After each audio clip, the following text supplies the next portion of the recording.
Sub ఇన్స్పెక్టర్గా సిఐడిలో చేరి ఏకంగా DSP స్థాయికి ఎదిగిన ఓ పోలీస్ అధికారి రాజమండ్రిలో, అంటే ఇప్పుడు రాజమహేంద్రవరం అంటాం కదా, అక్కడ ఓ గుడి దగ్గర అనుమానాస్పద స్థితిలో మృతి చెంది కనిపించడం సంచలనం సృష్టిస్తోంది.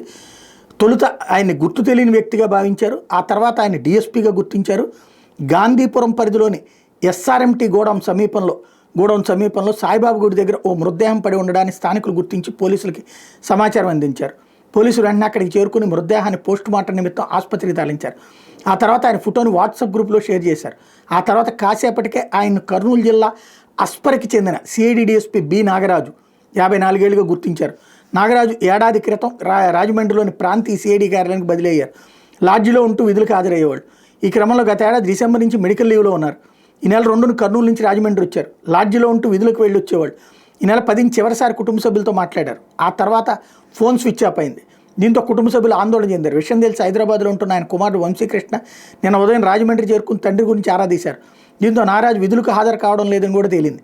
ఈ క్రమంలో వాట్సాప్ గ్రూపులో పెట్టిన ఫోటోను సిఐడి సిబ్బంది గుర్తించి ప్రకాశం నగర్ పోలీసులకి సమాచారం అందిస్తే అనుమానాస్పద మృతిగా కేసు నమోదు చేసిన పోలీసులు దర్యాప్తు చేస్తున్నారు.